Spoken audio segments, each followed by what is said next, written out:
Hello guys! Welcome back sa aking channel, and for today's video, ituturo ko sa inyo kung ano ang tawag sa Thai sa mga appliances sa inyong bahay. Welcome to my channel.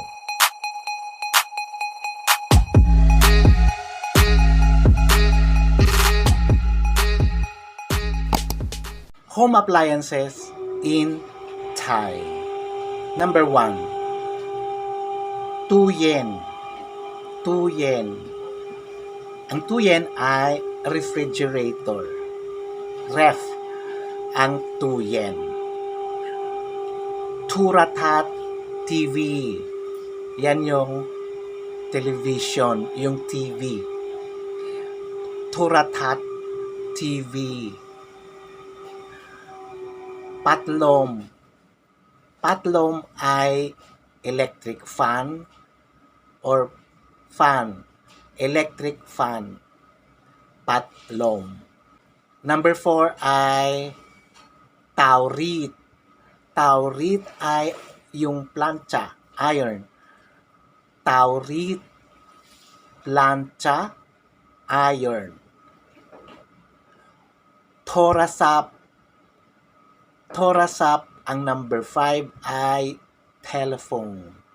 Telephone ang torasap. Number 6 ay to. To. Ang to ay table. Lamesa. To ay table. Chair. Chair is gao-i. Gao-i. Chair. So, yun yung mga tawag sa Thai dun sa mga appliances na tuyen. Tuyen is refrigerator. Turatat is TV. Patlom ay electric fan. Turasap ay telephone. Taurit ay plancha or iron. To ay table. Gao-i ay chair. So, yun lang guys ang vlog natin for today. Sana alam nyo na kung ano yung tawag sa mga yan.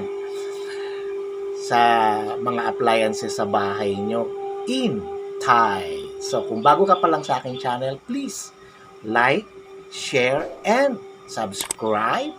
And don't forget to click the notification bell para lagi po kayong updated pag may mga bago po akong upload. Okay? Maraming salamat po and Sawasdee krap.